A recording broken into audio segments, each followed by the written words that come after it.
Good morning friend, સવાર થઈ ગઈ છે. વેલકમ તમારું બધાનું મારા નવા બ્લોગમાં. અને આજે સવારમાં આજે મારે ક્યાંક બહાર જવાનું છે. તમને બધાને ખબર હશે તો અમારા લાડકવાયા ભાઈઓ તખાભાઈ એમને એક્સિડન્ટ થયું છે. તો આજે એમના ઘરે જવાનું છે, એમના સમાચાર પૂછવા માટે. તો હજી હું હાલ ઉઠી છું, ફ્રેશ થઈ જઈએ, તૈયાર થઈ જઈએ અને પછી જઈએ તખાભાઈના ઘેર. તો આજે જઈએ છીએ તખાભાઈના ઘેર. બ્લોગમાં જોડાયેલા રહેજો, તમને બધાને પણ સાથે લઈ જાઉં છું. ફાઇનલી ગાઈઝ રેડી થઈ ગઈ છું અને અત્યારે હું જોઉં છું તખાવીના ઘરે. અને આજે મેં પહેરી છે સાડી પહેરી હું જોઉં છું તખાવીના ઘરે. અને અત્યારે બહુ લેટ થઈ ગઈ છું કારણ કે ઓલરેડી મને ટાઈમ તો વધારે થઈ ગયો છે, પણ તો પણ ફટાફટ પહોંચવાનો ટ્રાય કરું છું. તો મળીએ તખાવીના ઘરે.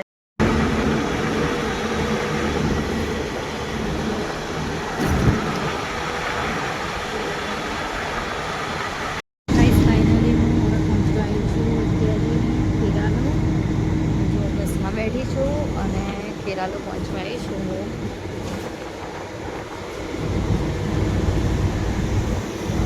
અને કેરાલો પહોંચી અને હું તકાભાઈની ખબર કાઢવા જાઉં છું, પણ તકાભાઈ મને એવું કહે છે કે હું જ તમને લેવા આવું. તો તકાભાઈ લેવા આવે છે અને હું અત્યારે બસમાં છું તો જાઉં છું. થોડી વારમાં ત્યાં આગળ પહોંચવા જાય છું. તો કેરાલો હમણાં પહોંચી જઈશ, 10 મિનિટ જેવું થશે પહોંચતા. તો ફાઇનલી ગાઈઝ હું આવી ગઈ છું અત્યારે અહીંયા આગળ તખાભાઈના જોડે, મતલબ ખેરાલું પહોંચી છું. અને જેમની હું સમાચાર પૂછવા આવી છું, જેમની ખબર કાઢવા આવી છું, એ જ માણસમાં લેવા આવ્યા છો તખાભાઈ. અને કે બેન તમે ઊભા રહેજો, હું તમને લેવા આવું. એટલે આ તખાભાઈ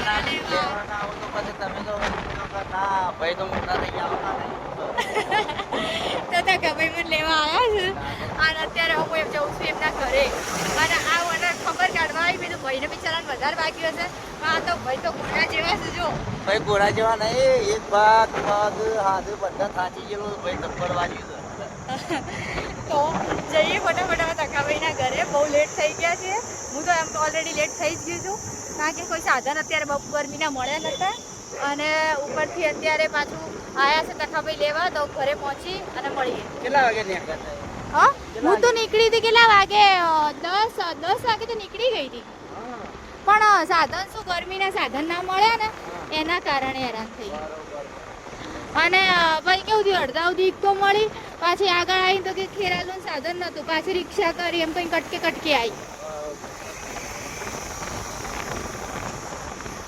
જઈએ તખાભાઈ ઘેર અને ત્યાંથી અમે પહોંચી ગયા છીએ તખાભાઈના ગામનો શેખપુર. અને જઈએ છીએ. તખાભાઈ મને લેવા આવ્યા છે. તડકો લાગે છે જબરજસ્ત અને જબ્બર મોડું થઈ ગયું, કારણ કે સાધનો મળ્યા નહીં, ગરમી વધારે હતી અને ગરમીના કોઈ બહાર નહોતું. તો જો અમે આવ્યા તખાભાઈના ઘરે અને હવે તખાભાઈ ઘરેથી પછી શાંતિથી નીકળીએ. તડકામાં નીકળવું જ નહીં. જો મારા ભાભી અરે આ કિરણભાઈની વાઈફ છે. પહેલાં તો હું જ કન્ફ્યુઝ હતી બંને નામ, પણ હવે આ ફાઇનલ ખબર પડી કે આ કિરણભાઈની વાઈફ. અને હું પહોંચી ગઈ તખાભાઈના ઘેર. અને આ એવી પાણી પીવું જબરદસ્ત લાગ્યું. એટલે આ રે અમારા દર્દી, આ દર્દી, આ ક્યાંયથી લાગે દર્દી? આ પક્ષો લઈ ગયો ખાલી.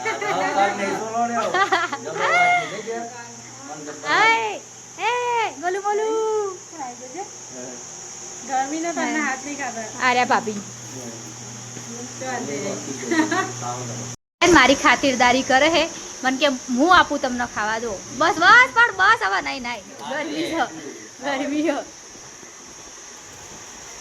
જો મસ્ત દાળ ભાત બનાવી. એમને કીધું કશું વધારે ના બનાવતા, તો એ દાળ ભાત ને બધું બનાવી દીધું વધારે પડતું.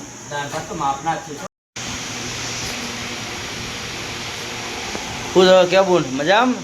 બસ મજામાં. બધો અંગાત બી આવી ગયો છે.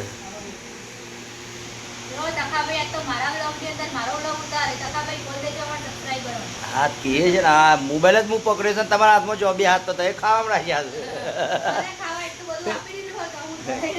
ના શાંતિ ખો. તાને કેટલા દિવસ પછી આવ્યો? 12 મહિના થઈ ગયા. આવવાનું, ફોન કરવાનો, તખાભાઈ રસ્તામાં ભેરું થવાનું છે. એ છે કે રસ્તામાં ભેરું થવાનું. તખાભાઈ ઓર્ડરમાં ગઈ છું, એવું હોય તો તમારા રોડ ઉપર ઊભી છું, બસ આ જ વાત. હા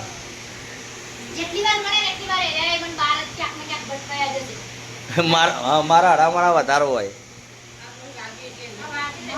કમા હાથ ધોનારો હોય તે દોડમ દોડ કરું આવી જતા ખાબીને કેવું મસ્ત હોય અહીંયા આગળ બધું બેહવાનું અને ઠંડો ઠંડો પવન આવે છે મસ્ત ગામડાની મોજ બે બેનપણીઓ પેલી બેઠી જો આ તખાભાઈની બંને બેનપણીઓ છે અને તખાભાઈ અહીંયા બેઠા બેઠા છે ને રોજ એમની સામું જોઈ રાખે છે એની બેનપણીઓ એમની સામું જોઈ રાખે છે એમને ખબર પડે કે હવે ભૂ હાથમાં જ આવ્યો છે હા તો આવતો છે કે આખો દર મહિના હોય બેરો છે મારો હમણાં જોઈ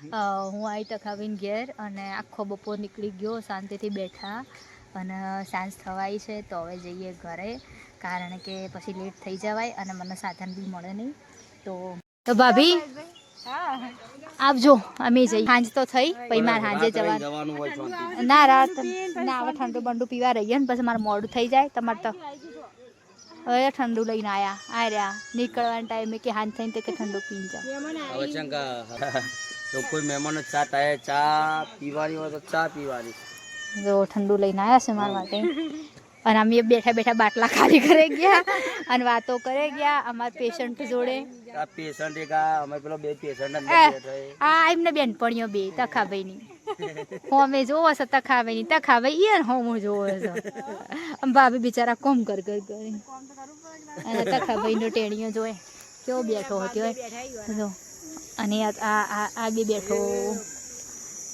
લઈને જાઉં તખાભાઈ ટેણિયા જોડે હા જો આ બેઠો ક્યાં બેઠો ગોલુ હાય હે ગોલુ હાય કર હાય હાય કર હાય અહીં ચારે બાજુ એવું મસ્ત છે ને બધું મજા આવે એવું છે તો ગાઈસ હવે જઈએ ઘરે કારણ કે સાંજ થઈ ગઈ છે અને પછી ઘરે પહોંચતા લેટ થઈ જવાય એટલે હવે અમે જઈએ છીએ ઘરે હું નીકળું અને પછી જોઈએ ક્યારે સાધન મળે શું મળે કિરણભાઈ કેવી મસ્ત ઊંઘ કાઢે છે ઉઠી ગયા તખાભાઈ ઘરે આવ્યા ને એટલે આ કિરણભાઈ મને મળ્યા જ નહીં એટલે આપણે કિરણભાઈને બોલાવાના નહીં કિરણભાઈ મને એવું નહીં કીધું કે આવો એટલું નહીં બોલ્યા હા હા જઈએ ને હાંજ થઈ ખોટું ભાઈ બહુ લેટ થઈ જાય મને સાધન ના મળે હા એટલે હા ના જઈએ ટાટા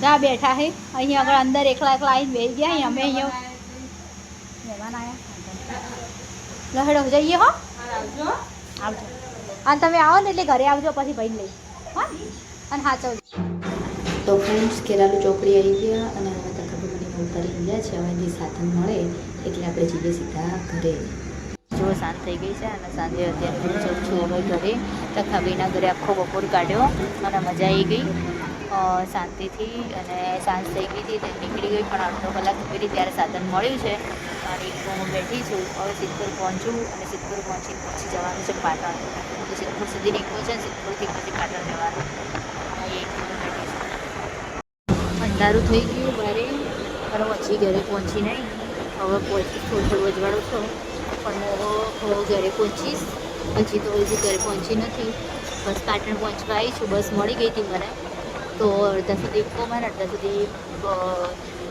ઇકોમાં અડધા સુધી બસમાં આવી છું અને હવે પહોંચી જઈશ થોડી વારમાં પાટણ તો અંધારું તો થઈ ગયું છે પણ હવે જઈ પાટણ જઈને મળીએ લેટ થઈ ગયું છે પણ તડકો વધારે હતો અને હું તખાભાઈના ઘેર એટલી મોડી ગઈ હતી ને તો બપોરે નીકળાય એવું જ નહોતું તો હવે જઈએ ઘરે હું હવે પહોંચી પાટણ અને હજી તો બસ સ્ટેન્ડ છું અને બસ સ્ટેન્ડથી હજી ઘરે જવાનું છે પણ હવે પહોંચી છું વાગી ગયા છે 8 અને 8 વાગે હું પહોંચી છું અહીંયા હજી બસ સ્ટેન્ડે પછી હાલ બસ સ્ટેન્ડથી હવે બહાર જઉં છું ઘરે જઉં છું ઘરે જઈને તમને મળું કારણ કે લેટ બહુ જ થઈ ગઈ છું અને સાધનમાં હેરાન પણ થઈ છું થોડી હું પાટણ પહોંચી ગઈ છું અને ફટાફટ પહોંચી જાઉં ઘરે કારણ કે આખા દિવસની આજ તો થાકી છું કારણ કે બસમાં ને ઇકોમાં ને આમ ને તેમ જબ્બર હેરાન થઈ છું થોડી ઘણી પણ ભાઈની ખબર કાઢવા જવાનું હતું એટલે સમાચાર પૂછી આવ્યા અને હવે જઉં છું ઘરે તો ગાઈઝ જો ઘરે આવીને મસ્ત ચીલા બનાવ્યા છે બેસનના ખાઈ લઈએ અને પછી સૂઈ જઈએ